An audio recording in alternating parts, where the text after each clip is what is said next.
Hola nuevamente, me disculpo por las fallas técnicas que estamos teniendo. Para los que están ingresando hasta...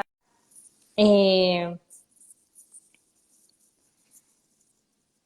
Vuelvo a retomar el tema. Para los que ya estaban, entonces ya sabemos que hoy vamos a hablar sobre manejo nutricional del paciente con cirugía bariátrica. Mi nombre es Daniela.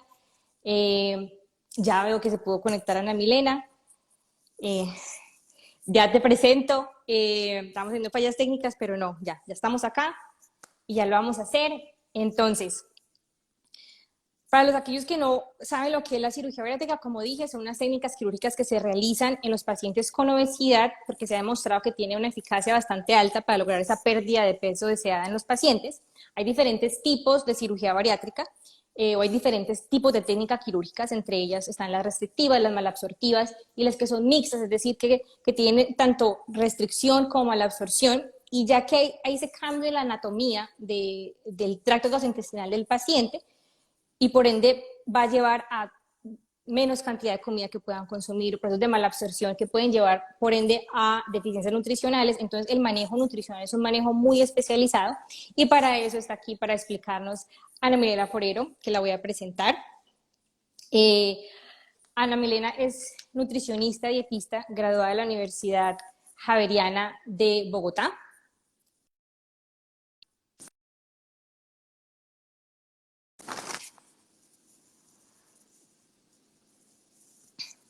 Ella en este momento maneja pacientes con cirugía bariátrica y ya tiene más de 4 años de experiencia manejando pacientes con o sin cirugía bariátrica, con obesidad, pero sobre todo pacientes que se van a realizar o que se realizan cirugía bariátrica. También tiene un diplomado en nutrición especializada en cirugía de obesidad del Colegio Mexicano de Obesidad y Cirugía Bariátrica y está certificada como SCOPE, lo cual se otorga por la Federación Mundial de Obesidad y es el estándar de excelencia reconocido internacionalmente en el manejo de la obesidad.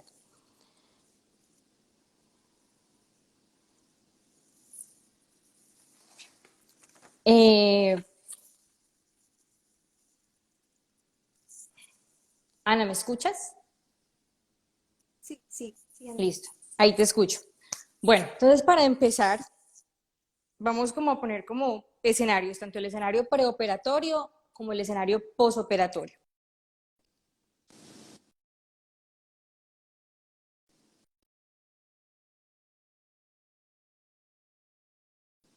Eh,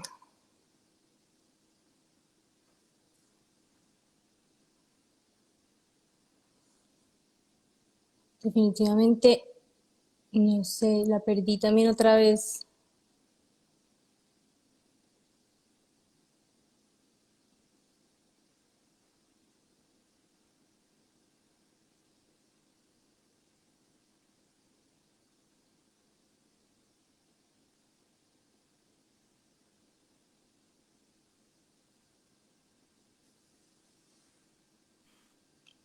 ¿Me escuchas, Dani? Sí, escucho. Listo. Bueno, entonces, como nutricionista, cuando a ti te llega un paciente eh, que es candidato a cirugía bariátrica, ¿qué es lo que tienes en cuenta al momento de hacer la valoración nutricional de estos pacientes por primera vez? Eh, Buenas tardes para todos. Pues algo que quiero comentar para empezar como este conversatorio es muy importante que tengamos en cuenta muchos aspectos del paciente con obesidad. Recordemos que el paciente con obesidad tiene o está en un estado leve pero crónico de inflamación y que esto hace que el paciente tenga algunos cambios a nivel metabólico que también implique en ciertos compromisos a nivel nutricional. Entonces, algo que es muy importante es que el paciente de base ya tiene algunas comorbilidades o que tiene algún estado fisiológico que esté haciendo que demande de más nutrientes o que esté demandando de más antioxidantes por ese estado crónico de inflamación, que tenga algún metabolismo o con trastorno a nivel de carbohidratos, de lípidos, pues que eso es importante que tengamos en cuenta en la valoración nutricional para empezar a indagar como todos esos aspectos en el paciente. Pues recordemos que la valoración nutricional, y para aquellos que no son nutricionistas, tenemos como unas siglas destinadas para cada evaluación nutricional, y dentro de ellas pues encontramos el ABC del paciente, en el que encontramos los datos antropométricos, que son lo que tenemos que tomar en el paciente, los datos bioquímicos, toda la parte de los signos clínicos del paciente y pues obviamente la dieta. Entonces, comenzando también, pues como cuña es muy importante tener en cuenta que todas las guías de valoración de paciente obeso, no solamente sino de paciente que va a ser llevado a cirugía, rescatan mucho la intervención nutricional. O sea, un paciente que va para cirugía tiene que tener un grupo interdisciplinario, no solamente con nutrición, con cirugía, sino un paciente debe tener o estar atendido por fisioterapeutas o por un deportólogo, con psicología, psiquiatría, y pues que esto también es importante porque hay muchas veces que en la valoración nutricional uno detecta algo que puede que no sea de su campo, pero que es importante tener en cuenta para poderlo remitir y para abordar. Entonces, pues quería como empezar con eso, Daniela, por empezar. Entonces, recordemos que en la valoración nutricional tenemos los datos antropométricos. ¿Qué diferencias trae o qué diferencias tiene esa valoración nutricional en el paciente con obesidad candidato a cirugía? No solamente tenemos que tener en cuenta cuánto pesa usualmente, cuánto es el peso usual del paciente o cuánto es el peso que tiene ahorita, sino que en estos pacientes es muy importante indagar sobre, uno, la evolución cronológica de esa evolución de peso, si ha tenido una ganancia de peso últimamente, o si es un paciente que desde pequeño siempre ha tenido o ha sufrido de exceso de peso, porque todo esto va a depender pues del peso que yo le plantea al paciente como su peso ideal o peso ajustado, y pues de alguna manera indagar un poquito como cuál es su peso ideal, ¿sí? No solamente cuánto es el peso que a mí me refiere aquí, que es el peso ideal por su estatura, sino que si el paciente tiene una historia de larga data de obesidad o de sobrepeso, pues debo también ajustarle o en consenso con él llegar a un acuerdo de cuánto es ese peso ideal. Entonces, peso máximo, peso mínimo en un paciente con obesidad es importante indagarlo, y toda la parte de composición corporal. Sé, y eso nunca, de pronto, bueno, hasta el momento no lo vamos a quitar, pero todo lo que tenga que ver con composición corporal, pues nos da mucha más información que solamente el índice de masa corporal, ¿sí? El índice de masa corporal es algo que hay que evaluar y que por eso pues tenemos unas guías y nos dicen qué tipo de obesidad tiene el paciente, pero la composición corporal nos da un indicio más de cómo poderlo abordar. Entonces, es algo que tenemos que empezar a implementar en consulta, tanto porcentaje de grasa, de masa grasa en el paciente, porcentaje de grasa total o grasa visceral, y también otros parámetros que es importante indagar en el paciente previo o que podemos mirar un poquito es esa parte de fuerza muscular.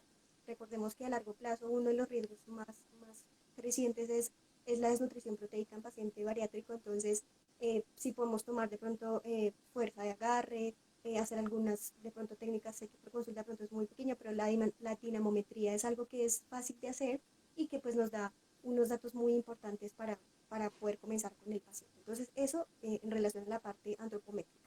Por la parte bioquímica es muy importante pues tener como todo la base del estado clínico del paciente, entonces un hemograma, perfil lipídico en el paciente, si el paciente tiene alguna comorbilidad, entonces tenemos que evaluar de pronto una hemoglobina glicosilada, una glicemia, porque muchas veces hay muchos pacientes que uno incluso diagnostica en la consulta. Entonces, eso es importante indagarlo para que se haga un control previo al procedimiento. Pero digamos que sí son importantes como los bioquímicos, perdón, del estado basal del paciente. ¿Cómo encuentro yo el paciente frente a toda la parte de metabólica? La siguiente es pues la parte clínica. Eso es algo que de pronto se ha dejado de hacer mucho, pero que es muy importante, nos puede dar un indicio para mirar que si el paciente de pronto no tiene algún laboratorio, yo pueda enviárselo, pueda detectar algún aspecto clínico, y es todos los signos clínicos que el paciente puede llevar a consulta, ¿sí? Muy seguramente no sé si hemos visto en consulta pacientes que tienen hiperpigmentación a nivel de cuello, de axilas, que pueda estar un poco relacionado con la resistencia a la insulina, y que muchas veces ellos no saben que es un signo clínico y tienen, digamos que por estigma, un poco de pena en mostrarnos o en decirnos eso. Entonces es importante como indagar toda esa parte clínica. También pueden tener algunas verruguitas a nivel de cuello. O sea, todo es importante indagar o poder observar al paciente para que nos dé un indicio de qué puedo yo de pronto detectar que no tenga el paciente como diagnóstico. Entonces toda esa parte clínica, eh, en cuanto a los signos que evidencia uno en el paciente, por ejemplo, estrías que no son blancas sino estrías violáceas, también se relacionan un poco con trastornos a nivel metabólico.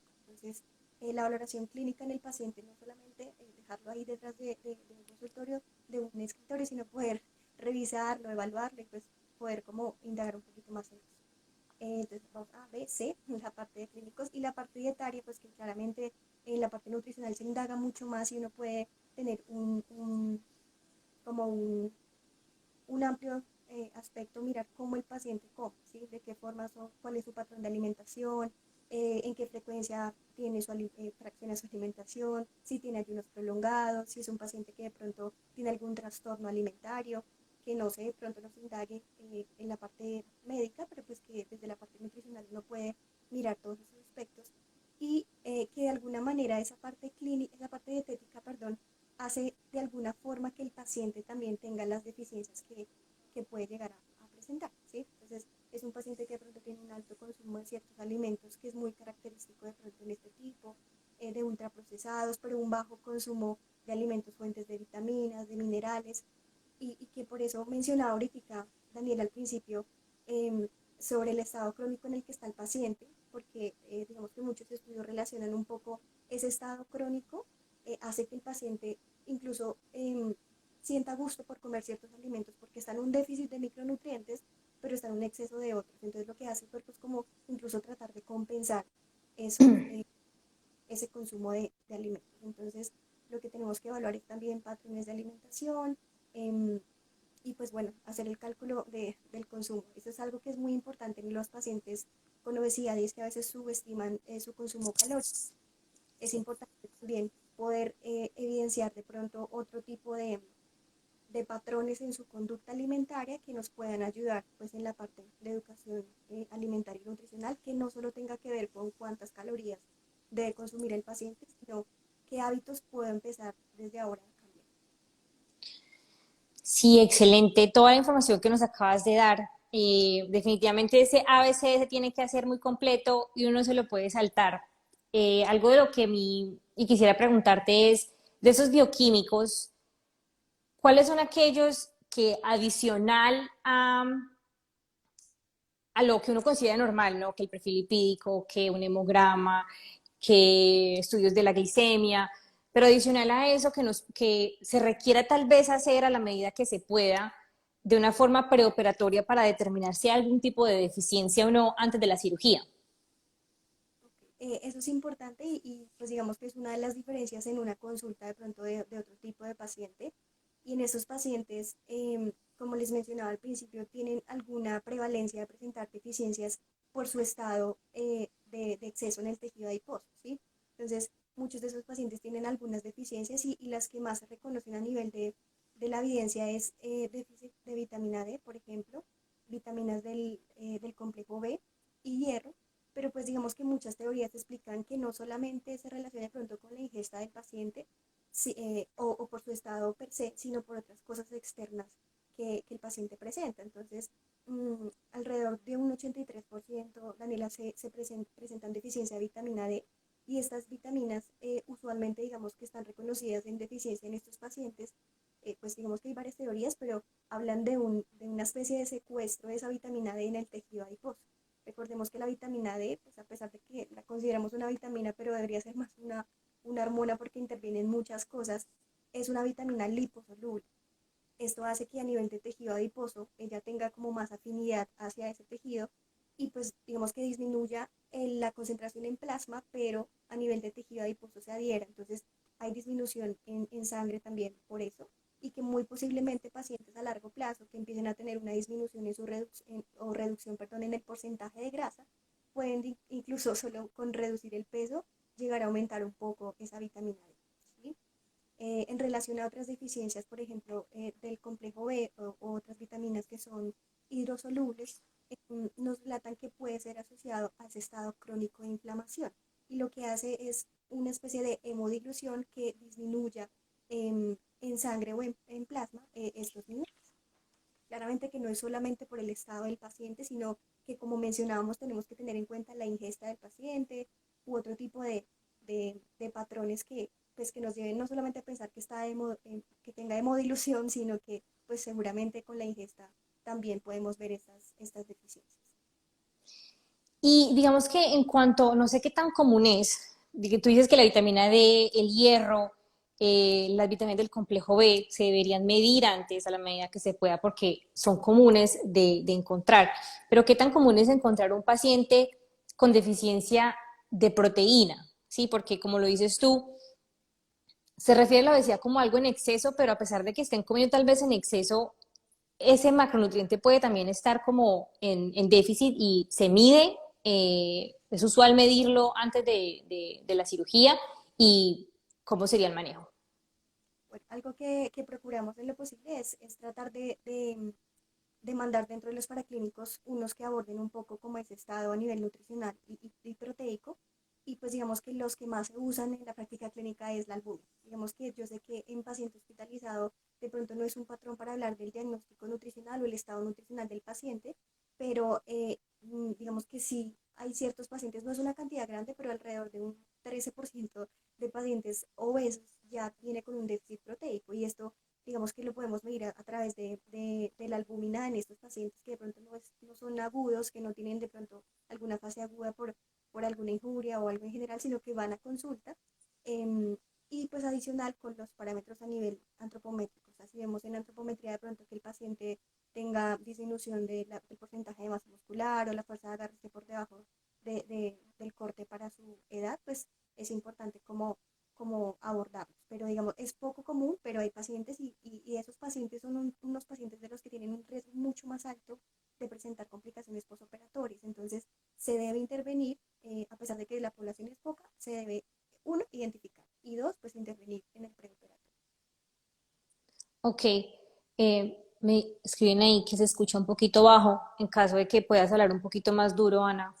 Eh, pero entonces, digamos que cuando tú ya identificas el paciente, o sea, tú tienes pacientes que con los paraclínicos, más la clínica, más todo, tú dices, este paciente está en una deficiencia, ya sea de algún tipo de vitamina o de proteína, ¿cómo se hace esa corrección preoperatoria? ¿Qué tipo, o sea, cómo los manejas tú cuando se requiere hacer una corrección antes de la cirugía?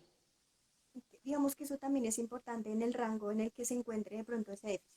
O bueno, digamos que hablando específicamente de la albúmina, podemos tener hiperalbuminemia leves, moderadas o severas, y esto va a depender, digamos, de la intervención que hagamos. Usualmente procuramos también el tiempo que tengamos para cirugía, mirar si se puede de alguna manera, claramente que eso es importante, o sea, los hábitos en la dieta hay que corregirlos y hay que tratar en lo posible de empezar a ajustar como, bueno, vamos a empezar a comer más proteína y tratar de que el plan de alimentación que se instaure pues tenga un aporte alto de proteína, pero en caso de que no logre compensarlo porque de pronto ya es muy cercana a la cirugía o tenga algo, digamos que alguna complicación o tenga algún patrón de alimentación que me lo impida, la suplementación proteica es importante en estos pacientes. O sea, realmente con dieta lo podemos lograr si de pronto tenemos un tiempo grande o largo para cirugía, pero en pacientes que tengan una hipoalbuminemia ya moderada o severa es importante el inicio de complementación con módulos de proteína.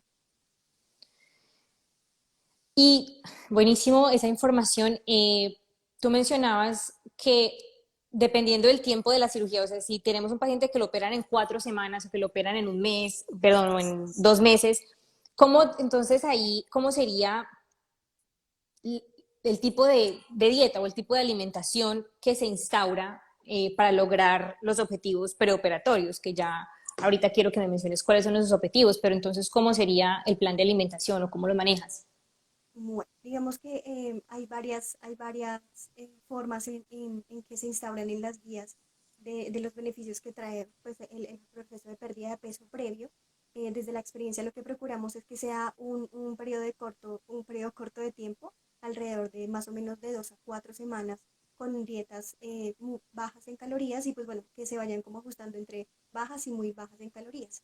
Ok. Recordemos que bajas en calorías, son más o menos alrededor de 800 o 1200 calorías día, y las dietas muy bajas en calorías aportan alrededor de 600. Entonces, digamos que es un tema que es debatido y que muy seguramente las guías nos lo mencionan como en el preoperatorio, pero lo que buscamos es instaurar pues hábitos en el paciente y lograr una pérdida de peso pues que trae algunos beneficios a nivel quirúrgico, ¿sí? Entonces, estas dietas usualmente, digamos que lo recomendado es que el paciente pierda alrededor de un 5 o un 10% del exceso de peso, haciendo una reducción en esas calorías, pero pues también aumentando el aporte proteico para evitar la pérdida de masa muscular, sobre todo mejorar como la recuperación postoperatoria. Entonces, estos pacientes lo que buscamos es que alrededor de 2 o 4 semanas se implemente una dieta hipocalórica, pero ojalá con dietas muy bajas en calorías en periodos de este tiempo. O sea, no instalarlas de más tiempo porque puede llegar a presentar, pues digamos que alguna complicación, pero lo que procuramos es siempre como hacerlo gradual y dependiendo pues el tiempo que tengamos con el paciente. Aquí hay una pregunta que es referente a lo que estás diciendo en este momento. Preguntan que si el plan de alimentación que se instaura antes de la cirugía depende de la cirugía o en realidad es un plan de alimentación que se instaura en general independiente del tipo de cirugía que se le vaya a realizar al paciente. Ok, sí, realmente depende mucho, perdón, no depende mucho de la cirugía, sino es relacionado a que el paciente va a ser sometido a una cirugía bariátrica. Entonces, digamos que las guías no discriminan como un tipo de dieta preoperatoria para cierto tipo de cirugía, sino que se hace pues en la mayoría de pacientes. Digamos que más que de la cirugía va a depender mucho del paciente, ¿sí? Digamos que pacientes que de pronto tengan un exceso de peso mucho más alto o que tengan algunas complicaciones a nivel metabólico, pues seguramente van a haber algunos cambios, pero realmente por tipo de cirugía no se maneja diferente. Aquí menciona alguien, dice, ¿qué plan de alimentación se establecería para pacientes con colocación de balón gástrico? ¿Ellos también, también requerirían bajar de peso antes de cirugía?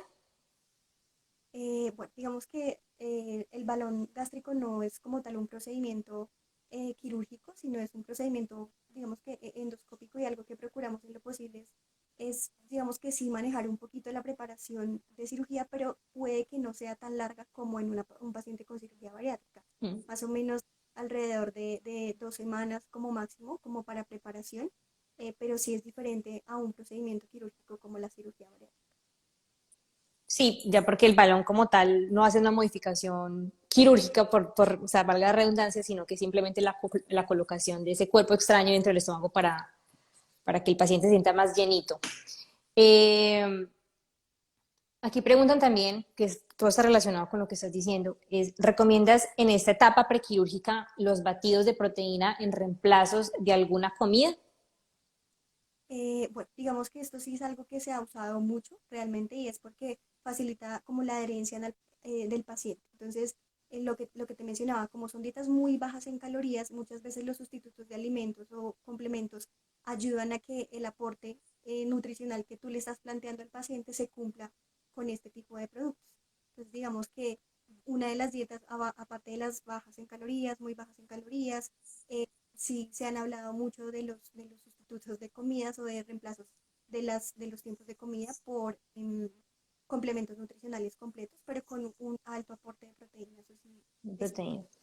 Entonces, ¿tú piensas que podríamos, por ejemplo, simplemente en caso de que el paciente se le facilite más, él mismo utilizar un módulo de proteína con su propia comida para evitar, digamos, que el exceso de calorías que traen esos suplementos completos y simplemente utilizar un módulo de proteína con la misma comida para lograr el aporte de proteína? Aquí quería preguntarte cuánta cantidad de proteína recomiendas tú que el paciente necesite cubrir antes de cirugía. Eh, pero sí recomendarías eso, o sea, sería posible manejarlo así también como con un módulo de proteína, juntándolo con los alimentos para lograr que el paciente se adhiera más al plan de alimentación hipocalórico. Sí, digamos que algo que procuramos es siempre pensar en el paciente, digamos, algo que procuramos siempre es, por ejemplo, hay pacientes que, no sé, tienen que venir o trasladarse y seguramente, no sé, se hospedan en un hotel antes o no tienen como el acceso para poder hacer el alimento con el módulo, mezclarlo. Digamos que en esos pacientes se recomendaría más el sustituto como complemento completo, pero en aquellos pacientes que tengan la disponibilidad, de hecho, pues nos puede ayudar incluso mucho para el posoperatorio, pero pacientes que puedan hacerlo en casa, seguramente esto nos va a ayudar un poco a que empecemos como a entrenarnos en que así algo muy parecido se va a hacer después de cirugía. Entonces, creo que podría ser también una opción. O sea, depende mucho del paciente, pero podemos usar Claro. sustitutos o módulos proteicos con la alimentación, seguramente porque no vamos a lograr cubrir el aporte de proteína. O sea, incluso la suplementación con proteína previa en estas dietas que son prequirúrgicas, si hablamos de plan de dieta, porque sí es muy restrictivo, no un plan de alimentación, sí requieren de complementarnos en el aporte proteico. O sea, por más que de pronto yo le insista al paciente que tiene que aplicarle proteína, que tiene que hacer cierto consumo, pues nos aseguramos, sobre todo en las últimas fases de esa preparación, que complementándolo con suplementos proteicos o con módulos de proteína o complementos completos, logremos el aporte adecuado. Listo. Y continuando con la parte de la proteína, por qué es tan importante o sea, primero, cuánto se necesita cubrir de proteína mínimo antes de la cirugía? ¿Y cuál es la importancia de lograr cubrir esa cantidad de proteína que se necesita? O sea, Bueno, la primera pregunta, olvidé responderla, que me la habías mencionado, pero algo que preocupamos y eso también va a depender mucho del paciente o del exceso de peso que tenga el paciente. Entre más obeso sea el paciente, seguramente tiene un alto riesgo de perder mucha más masa muscular y pues aquellos pacientes en los que encontremos de pronto alguna deficiencia previa, pues mucho mayor, pero alrededor más o menos de 1,5, incluso hablan de hasta 2 gramos de peso, perdón, de gramos de proteína por kilogramo de peso día del peso ideal, ¿sí? Que eso es importante porque pues por el peso actual nos sobrepasaríamos, pero es del peso ideal aproximadamente bueno, 1,5 a 2 gramos de proteína de peso ideal. En el aquí paciente, hace, listo. Aquí hace una pregunta importante que es relacionada con esa plan de alimentación prequirúrgico que es tan hipocalórico en los pacientes que tengan comorbilidades como son diabetes. Ahí, digamos, se hace, o sea, ¿cómo lo manejarías en caso, pues, para evitar hipoglicemias? Es una pregunta que hicieron aquí. algo que procuramos y es sí tener en cuenta esas comorbilidades en el paciente y lo que no podemos hacer es que estas dietas aporten por debajo de 100 gramos de carbohidratos al día, ¿sí? Entonces, Ok. tratamos en lo posible siempre como esa cantidad de carbohidratos, incluso en ese tiempo que lo manejemos para evitar pues, sí, esas hipoglicemias. Listo. Bueno, ya estamos como terminando la parte preoperatoria. Si pudiéramos resumir entonces, ¿cuáles son los objetivos del manejo nutricional preoperatorio? ¿Cómo los definirías? O sea, o sea, ¿cuáles serían tu prioridad en ese manejo preoperatorio? Bueno, digamos que considero importante pues como no solamente en el pre, sino a largo plazo es empezar desde la consulta previa a instaurar hábitos de vida saludable, no solamente con pues la parte de nutrición que claramente nos compete como nutricionistas, sino explicarle al paciente como todos esos cambios en los hábitos que tenemos que empezar a realizar desde antes de cirugía. Entonces, uno es implementar hábitos saludables, el otro es control metabólico. O sea, si el paciente presenta alguna comorbilidad como una diabetes mal controlada o de pronto tiene otras comorbilidades, pues poder controlarlo metabólicamente antes de que vaya a una cirugía. Eh, Sobre todo, bueno, que empiecen un plan sí, como un plan de entrenamiento físico. Claramente que por movilidad, por muchas cosas, los pacientes a veces tienen limitaciones en el movimiento, en hacer actividad física, pero pues que es muy importante empezar a instaurarles el hábito de empezar a hacer algún tipo de actividad y pues lograr la pérdida de peso en el preoperatorio. Ok, bueno, no sé, Ana, si es que me siguen diciendo que como que no se escucha bien, entonces no sé si no tienes audífonos. Si no, intenta hablar un poquito más duro. Listo. Listo. Bueno, entonces esa es la parte preoperatoria. Entonces llegamos al escenario ya de que operaron al paciente, eh, lo operan y ya actualmente en qué momento se inicia la vía oral y cómo es el avance de esa dieta. Digamos que algo que sí ha venido cambiando un poco con el tiempo es como la intervención posoperatoria precoz en el paciente para evitar como ciertos síntomas de intolerancia a la vía oral y incluso pues en la parte clínica hemos cambiado un poquito y antes dejábamos más o menos 24 horas para iniciar pues esta dieta que son dietas líquidas claras. Pero pues digamos que actualmente en la práctica clínica procuramos empezar o sea, la dieta, iniciar tolerancia a la dieta alrededor de 6 horas postquirúrgicas siempre que el paciente se encuentre estable. Entonces, lo que procuramos, o esas dietas, realmente el objetivo es mirar tolerancia a la vía oral, que el paciente no tenga de pronto sangrado, que no tenga vómito, bueno, otro tipo de síntomas gástricos y pues bueno, que es bien mm, estable.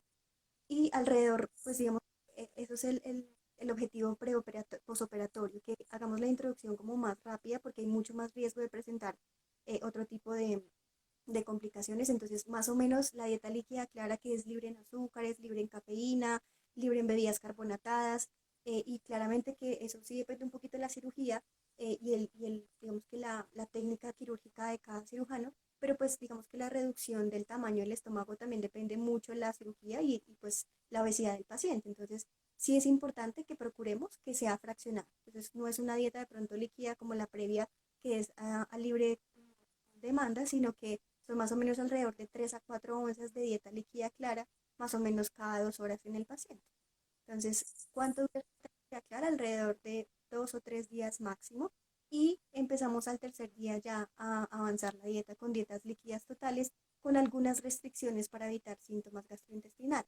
Entonces, seguramente pues van a quedar suspendidas las que mencionaba, como los azúcares, la cafeína, de pronto si el paciente tiene intolerancia a los lácteos, pero pues digamos que en medio de lo posible tratamos de empezar ya a ajustar consistencias a una dieta que venga licuada, fácil para consumir, que no tenga de pronto mucho residuo, que no sea muy pegante, como tratar de ajustar un poco.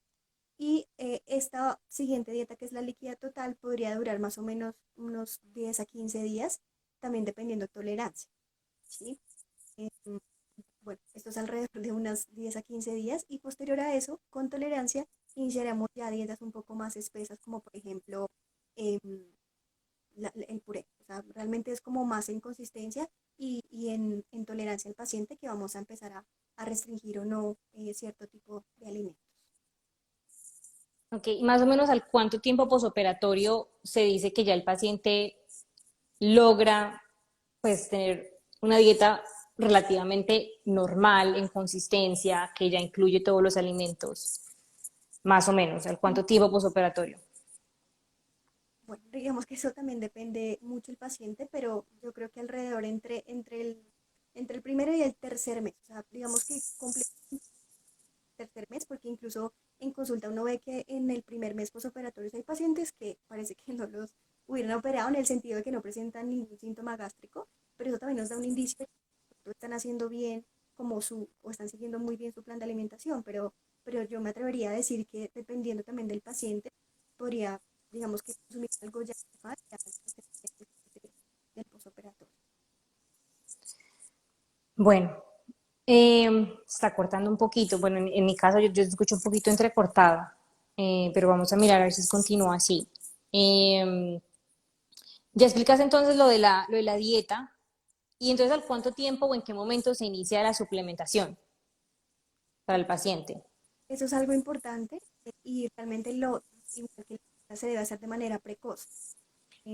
Claramente que porque es un procedimiento invasivo y bueno, es quirúrgico, lo que recomendamos es que aproximadamente cuando iniciemos la dieta líquida total, más o menos al tercer día, se inicien los suplementos, tanto suplementos proteicos como suplementos de vitaminas y minerales. Que es Ok. importante en cuenta en ello, pues también digamos que la tolerancia. Entonces, digamos que he usado, sobre todo como los primeros 3 días, a nivel de proteína, suplementos, digamos que líquidos de proteína, y luego el tercer día, ya con la alimentación un poco más sólida, suplementos en polvo de proteína. Pero sí, al tercer día es importante la suplementación con vitaminas en forma o tableta masticable o tabletas sublinguales o suplementos en polvo de micronutrientes, pues para ayudar a mejorar, perdón, como la tolerancia, y sobre todo pues, que la reducción en la capacidad gástrica del paciente hace que pues seguramente se tiene que tomar muchas cosas adicionales más, pues va a ser o va a empezar a desplazar el consumo de alimentos. Y eso que acabas de decir es súper importante y yo te quería preguntar entonces, bueno, te quiero preguntar varias cosas. La primera es, porque, o sea, aparte de la cirugía como tal, que ya entendimos que tiene procesos de malabsorción, ¿qué otras cosas ocurren en el paciente que definitivamente hacen que necesiten de, por ejemplo, de proteína o porque están tanto en riesgo de presentar deficiencia de proteína? y qué tipo, por ejemplo, de suplementación proteica recomiendas? Digamos que es muy importante tener en cuenta que cualquier paciente que tenga un procedimiento restrictivo, o sea, que disminuya la capacidad que tiene el paciente para comer, pues va a ser que vaya a comer menos de todo, o sea, menos proteína, vitaminas, menos minerales, y pues digamos que esto en la parte nutricional es un reto, o sea, realmente poder lograr cubrir, eso es algo importante, más o menos 60 gramos de proteína que se requieren en un posoperatorio o incluso hasta 120 gramos de proteína en el posoperatorio solo con alimentación es muy importante, ¿sí? O sea, es muy difícil, entonces es muy importante la suplementación porque algunos, digamos que haciendo como el conteo del plan de alimentación que enviamos en el paciente y por su capacidad gástrica, logramos con dietas, si el paciente es muy juicioso y tiene muy buena tolerancia, a cubrir alrededor de 40 gramos.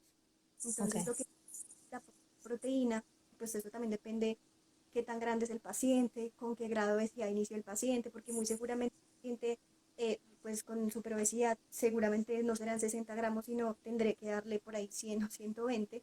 Entonces, lograr cubrir solo con dieta es muy, muy complicado. Entonces, la suplementación, digamos que como consecuencia de no darla, podríamos llegar a que el paciente tenga una pérdida de masa muscular que comprometa pues toda su,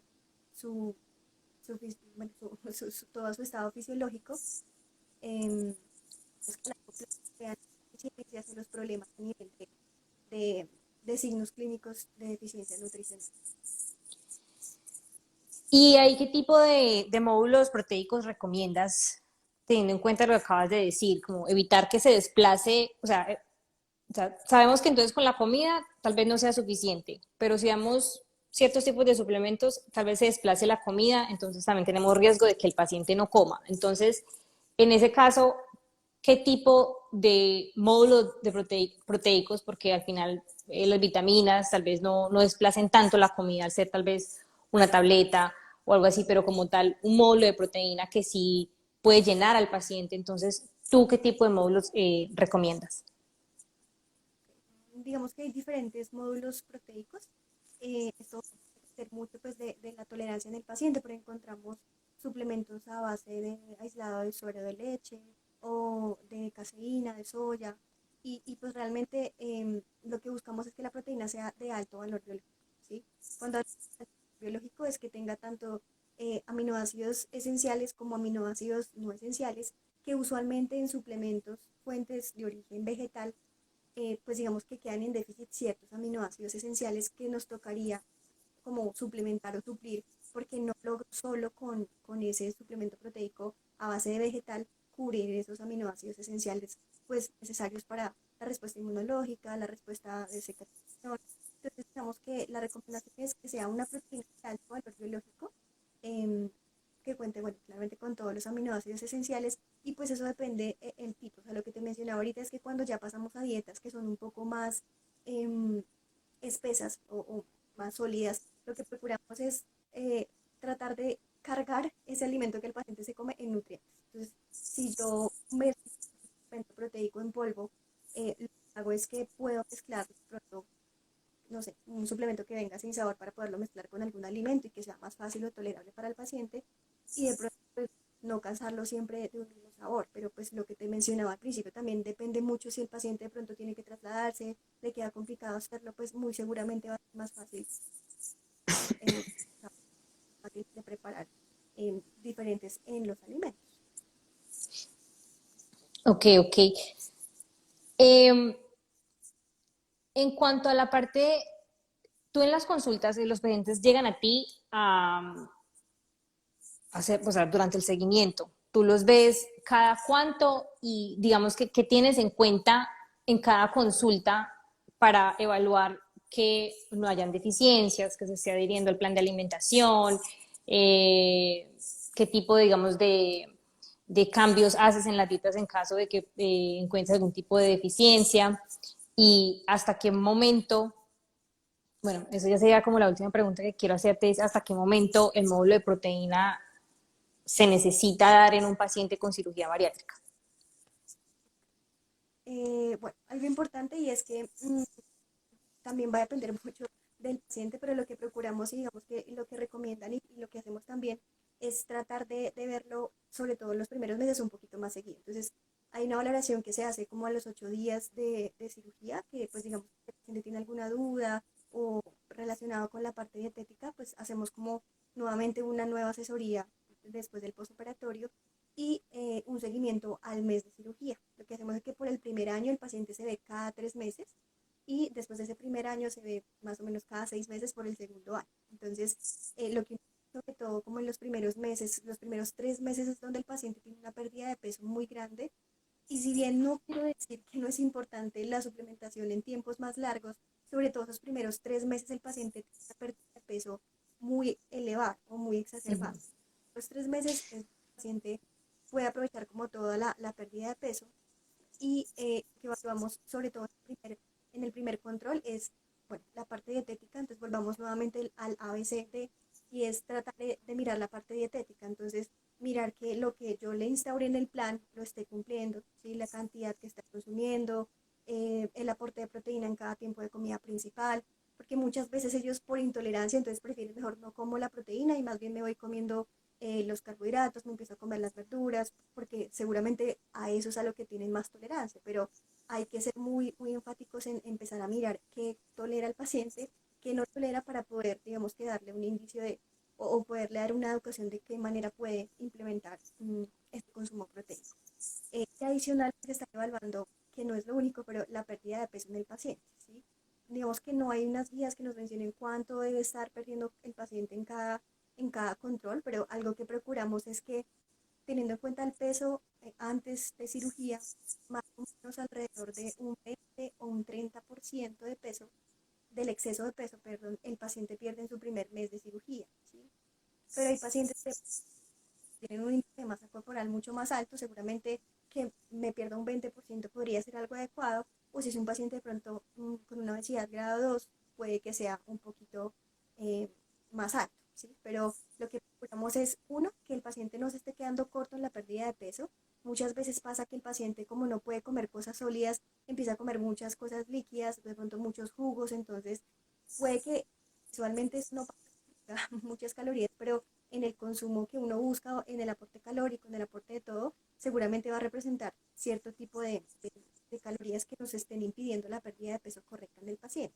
O, por el contrario, que el paciente tenga una pérdida de peso por encima de ese valor cuando tiene un exceso de peso de obesidad grado 2 al inicio de su cirugía. Entonces, ese valor, ¿no? Bueno, y en la bioimpedancia que mencionaba es mirar qué tanta pérdida de peso tiene, pero cuánto de ese peso fue grasa y cuánto de ese peso fue masa muscular. Mm. Que alrededor de, pues, digamos que en todo el cirugía, más o menos un año de cirugía, se estima que el paciente obeso pierde 10 kilos de músculo asociado al peso, ¿sí? Que no es adecuado, pero que simplemente lo evaluando en los controles precisamente para poder hacer em, intervención, pues digamos que si, no sé, el requerimiento que le calculé fue ese de 60 gramos día o le calculé 1,5 por el ideal, pero resulta que yo veo que está juicioso, que se toma el módulo, que está consumiendo bien esos alimentos, pues tendría que ir ajustando en los controles ese aporte hasta lograr en el próximo control que se mantenga en ese porcentaje de peso, de masa muscular que tiene el paciente, ¿sí? Entonces, digamos que eso es que evaluamos. Usualmente en el primer mes esperamos esa pérdida de peso, más o menos un 20%. En el tercer mes, aproximadamente un 30 o un 40%, ya más o menos que haya completado un 50% o un 75% del exceso de peso del paciente, ¿sí? Entonces, la pérdida de peso, qué tan adherente ha sido el plan de alimentación y qué tan adherente ha sido a la suplementación nutricional. Muchas veces eso es importante. Los primeros 3 meses es donde más pierden peso, pero recordemos que hay ciertas vitaminas que tienen almacenados o que tienen una reserva muy grande, ¿sí? Entonces, no siente que no se toma las vitaminas, pero no tiene ningún síntoma, ya no se le cae el cabello, no empieza a presentar fatiga o no siente calambres, pues él siente que no es necesario, ¿sí? Pero Mm. cuando hay complicaciones, entonces es, no, pero es que yo estoy juiciosa, pero es que empezó a ser juiciosa, pero porque ya empezó a presentar síntomas, ¿sí? Entonces es muy importante explicarle a los pacientes que si bien la suplementación va a perdurar mucho tiempo, al menos muy completa por el primer año, sí es muy importante que sepan que esos primeros 3 meses tiene que ser muy juicioso a pesar de que no presente ningún síntoma de deficiencia. O sea, cuando uno tiene la deficiencia es porque ya es carente y porque ya empezó una deficiencia hace mucho tiempo, ¿sí? Lo que sea, pues digamos que de un día para otro. Y digamos que aquí hay una pregunta, y también te iba a preguntar yo, de los efectos secundarios que más se notan y que pueden, digamos, decirnos a nosotros, aparte de los bioquímicos, pero que en la clínica nosotros observamos y podemos definir cómo está empezando a presentar deficiencia de proteína o está empezando a presentar deficiencia de algún tipo de vitamina. ¿Cuáles son esos signos más comunes o esos síntomas más comunes que se observan en la consulta? Ok, como te mencionaba ahorita, especialmente la caída del cabello en los pacientes, de pronto no tempranamente, pero sí más o menos como entre el tercero y sexto mes postquirúrgico, los pacientes empiezan a presentar quejas en relación a caída del cabello, que las uñas se vuelvan un poco quebraditas. Estos son en relación como a la parte de proteica, dolor a nivel muscular, sí, eso digamos que la pérdida es también un desacondicionamiento físico, pero pues que nos dan un indicio de que el paciente no está teniendo un buen consumo o una buena ingesta, una buena adherencia a su suplementación proteica.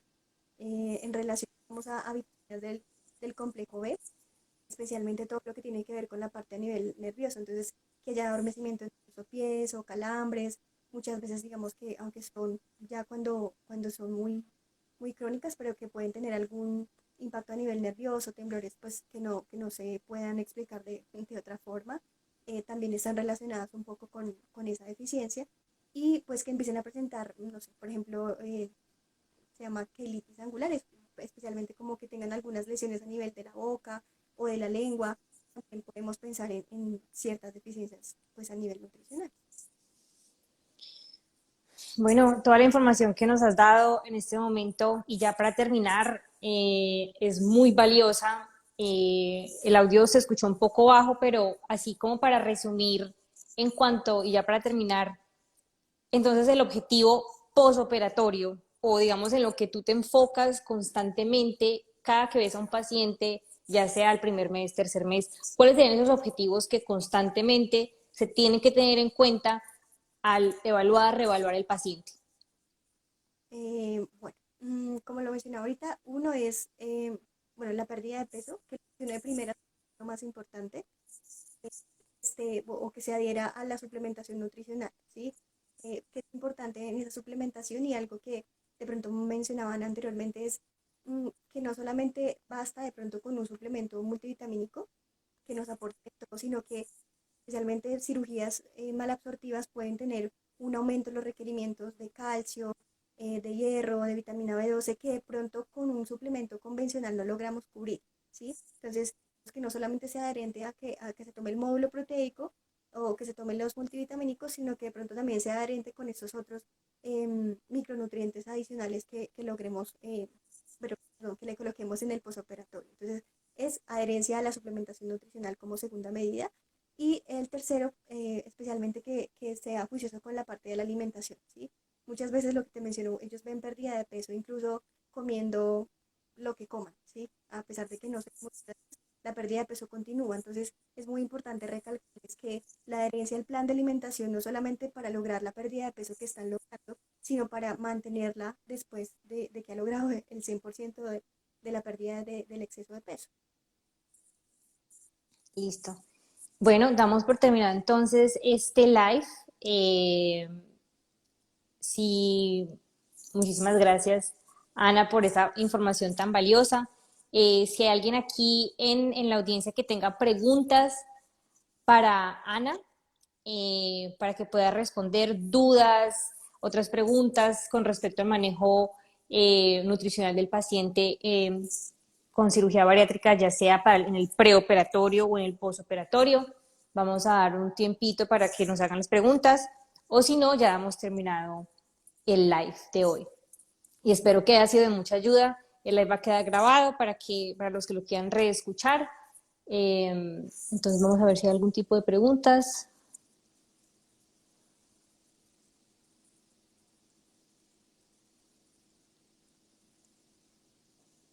Efectos secundarios.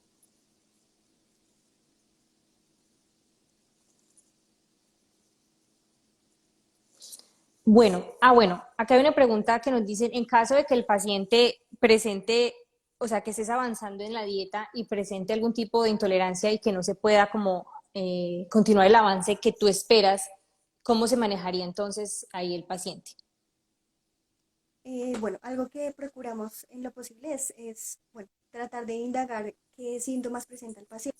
Muchas veces no es tanto que presenten intolerancia a la alimentación, sino que, eh, bueno, no sé, o no se les informó o no recibieron como esa parte de educación. Por eso, uno de los objetivos que te mencionaba, Daniela, antes del preoperatorio es que el paciente esté muy bien informado, porque a veces no es que no tolere mucho algún alimento en general, sino de pronto porque no lo está haciendo bien. Entonces, la primera cosa es poder indagar en el paciente si lo está haciendo de la forma en que se le informó que tenía que hacerlo. Entonces, es importante que tengamos presente que así sea una porción muy pequeña, se procure destinar al menos una media hora para consumir esos alimentos, que tenga una adecuada masticación, que los bocados que el paciente se incluya en la boca pues sean pequeños, que no mezcle el sólido con el líquido, porque muy seguramente que el paciente tenga náusea o que presente emesis. Eh, pero cuando yo veo que a pesar de que el paciente hace eso y que me refuerza en que no, mire, si estoy comiendo lento, estoy comiendo poquito, estoy comiendo fraccionado, lo que procuramos es devolvernos a la dieta, ¿sí? O sea, lo que yo les menciono es, trata en lo posible, y como les mencionaba, de pronto la proteína es uno de los alimentos que más se les dificulta consumir y que a ello también se debe suplementación, pero que dentro de lo posible que si el paciente no puede consumir especialmente la proteína en esa consistencia, entonces procuro decirle, bueno, entonces esta, consúmela en crema con una verdura y lo que puedas en frutas, en carbohidratos, comértelo sólido, pues hacerlo, ¿sí?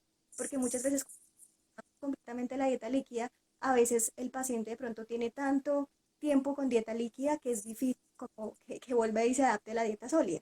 Entonces lo que Claro. es lo posible de uno, indagar si efectivamente hay alguna intolerancia, si no, reforzar la parte de educación y si definitivamente no, devolvernos a una dieta líquida y si eso no mejora, hay que lo valore cirugía. Digamos que sí es importante mirar si de pronto es que hay algo a nivel anatómico que no esté muy bien, porque suele pasar, o sea, no siempre todos tienen una muy buena tolerancia y sobre todo los primeros meses es donde más problemas tenemos con la tolerancia a la alimentación, pero pues bueno, reforzarle mucho al paciente que tenga paciencia, que esto no va a ser así, que pues traten lo posible como de mejorar un poco los, los hábitos en el consumo de alimentación. ¿Sí?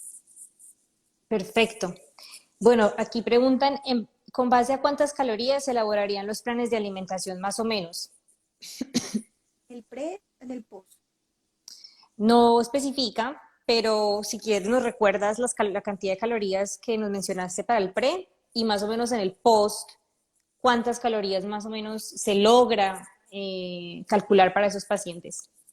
En el preoperatorio buscamos nuevamente como más o menos unas 2 o 4 semanas de dietas bajas en calorías o muy bajas, pero podemos alternarlas. Entonces, digamos, si tenemos 2 semanas aproximadamente, procuro más o menos instaurar un plan entre 1200 a 800 calorías y pues digamos que las últimas fases de 600 calorías, que serían dietas muy bajas en calorías, con un aporte hiperproteico de más o menos 1,5 o hasta 2 gramos por kilogramo de peso de proteína en el pre, ¿sí?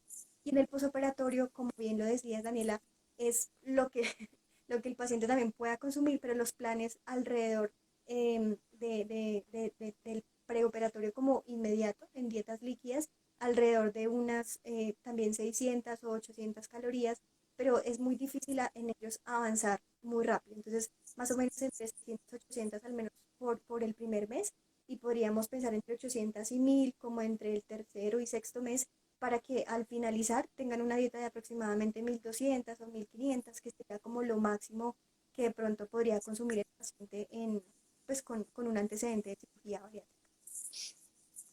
Perfecto. Aquí preguntan también que cómo manejas cuando hay casos de estreñimiento, que es muy común. ¿Cómo lo manejas cuando el paciente presenta estreñimiento? Al igual que con la intolerancia, es muy importante como indagar todo lo que tiene que ver con, pues, con ese hábito intestinal. Entonces, no solamente que esté comiendo las frutas altas en fibra, las sino que trates de mirar qué tanto consumo de líquido, que eso es algo que también es muy importante, no solamente la ingesta de alimentos genera intolerancia, sino que ellos se vuelven muy reacios al consumo de agua posterior a cirugía. Entonces, antes yo me podía tomar 2 litros de agua así seguidos, pero en el posoperatorio el consumo de agua se reduce bastante, especialmente digamos, en cirugías restrictivas, y el consumo de agua es algo, digamos, que a lo que el paciente tiene que empezar a aumentar. Entonces, no solo indagar la alimentación o los alimentos fuentes de fibra, sino también indagar un poco en el consumo de líquido del paciente y pues digamos que la rehabilitación a nivel físico, o sea, si está caminando, si está haciendo ejercicio, y cuando ya digamos que nada de eso, también podríamos indicarle pues alguna especie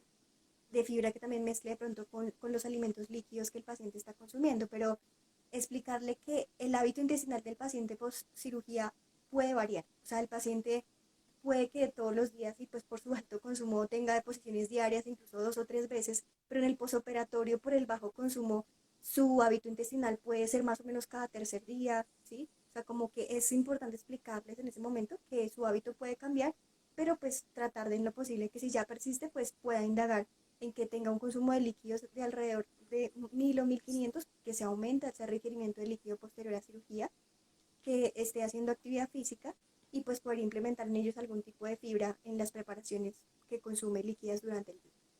Excelente. Y ya la última pregunta, preguntan, ¿cómo quitarle el miedo al paciente a comer después de que ha presentado un episodio del síndrome de dumping? No sé si quieres dar un poquito de explicación qué es el dumping y cómo respondes, cómo le quitarías el miedo, o cómo se mejoraría, o cómo, mejor dicho, cómo abarcas eso tú cuando ocurre. Que últimamente, bueno, ha sido un tema que también es muy importante en el paciente. El síndrome de dumping usualmente, pero se presenta en cirugías malabsortivas, pero también se presenta en cirugías restrictivas como la manga gástrica.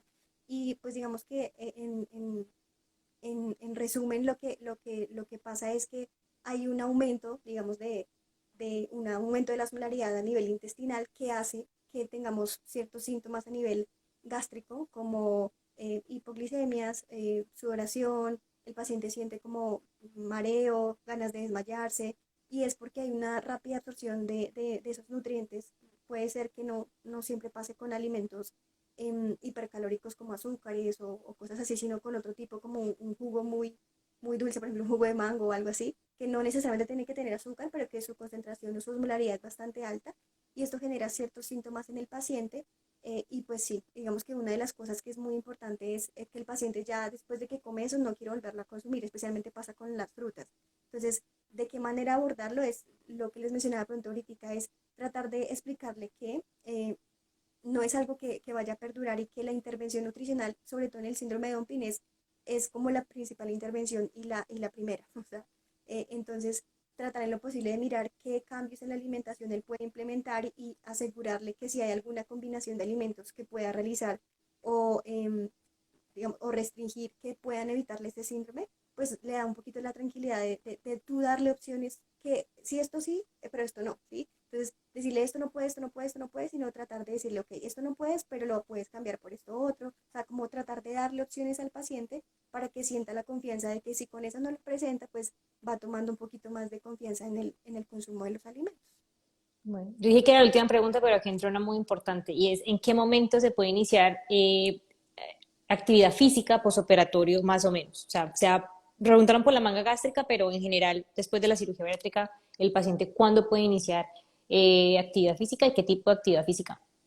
Okay. Algo que procuramos y no sé si, bueno, te lo mencionaba un poquito como también como la tolerancia a la vía oral, y es que las guías como que hablan un poco del acondicionamiento físico preoperatorio, incluso de una intervención física temprana. O sea, uno procura que incluso el paciente, y se le recomienda en el posoperatorio, que no se quede acostado, que no se quede sentado, sino que procure empezar a caminar. O sea, digamos que actividad física es cualquier movimiento que el paciente tenga que genera algún gasto a nivel muscular. Entonces, el hecho de que el paciente camine o haga ejercicios aeróbicos como caminatas en banda, o incluso, bueno, digamos que al principio hablo más o menos de 15 días, el paciente puede caminar sin ningún problema, subir, bajar escaleras sin ningún inconveniente. eh, Actividad física aeróbica más o menos después de las 2 semanas, como caminar en banda, elíptica sin carga, de pronto también cicla, pero en terrenos planos. Pero después del primer mes posoperatorio, eso es otra de las cosas que también tenemos en cuenta, sobre todo para evitar la pérdida de masa muscular. No me sirve mucho que el paciente se coma la proteína, que el paciente se tome el suplemento, si no ejercita ese músculo que le estoy dando a formar. Entonces, después del mes posoperatorio se recomienda que el paciente inicie un plan o un entrenamiento, un ejercicio, claramente que de pronto limite un poco el ejercicio a nivel abdominal, pero el paciente puede correr, puede trotar después del mes de cirugía sin ningún inconveniente, siempre que se mantenga estable, que esté compensado, que tenga buena tolerancia a la dieta, o que tenga, pues digamos que no tenga ninguna complicación después del mes de cirugía. Bueno, y ya, esa es la última pregunta y ya cerramos. Preguntan que si una persona se realizó cirugía bariátrica después de 5 años o se podría en teoría hacer una reintervención, sobre todo cuando tal vez haya reganancia de peso, ¿es posible hacer una reintervención y eso de qué depende? Tal vez esa pregunta es un poquito más para el cirujano, pero sí, o sea, tú qué sabes de si se podría o no hacer una reintervención y eso en qué consiste. Es que realmente algo que uno procura en lo posible y es incluso antes de la primera cirugía poder indagar mucho en el paciente. Bueno, se tienen en cuenta muchos aspectos, ¿no? Pero dentro de ellos es también como mirar la edad del paciente. Yo sé que de pronto eso es importante, pero que uno mira que si tiene un largo tiempo en que de pronto tengamos esa alta prevalencia de reganancia de peso, pues digamos que depende mucho el tipo de cirugía. Una cirugía como una manga gástrica, donde solamente hago una restricción en el tamaño del estómago, puede tener, digamos que una segunda opción de cirugía a conversión a un bypass gástrico o a un mini bypass gástrico, ¿sí? Entonces, digamos que sí, la reintervención en cirugías restrictivas podrían ser una opción y también en cirugías malabsortivas, aunque se usan un poco, pero sí hay unos tratamientos adicionales que buscan, eh, digamos que ponerla un poquito más malabsortiva, ¿sí? Mm. Que a nivel intestinal, pues digamos que el asa como alimentaria y el asa biliar, pues, o el tracto gástrico, perdón, intestinal con el que queda el paciente, pues sea mucho más corto y que induzca la pérdida de peso un poquito más, incluso si el paciente ya tiene una cirugía mal absortiva, ¿sí? Interesante. Ana, ha sido muy enriquecedor tenerte acá. Aprendimos muchísimo. Espero que las personas que participaron y estuvieron presentes también hayan aprendido muchísimo. Te agradezco mucho por el espacio, por el tiempo. Me disculpo al principio por los problemas técnicos que hubo, pero el live va a quedar grabado para las personas que llegaron tarde y lo quieran ver nuevamente. Te agradezco muchísimo y feliz noche para todos. A ti, Daniela, muchas gracias y gracias a todos.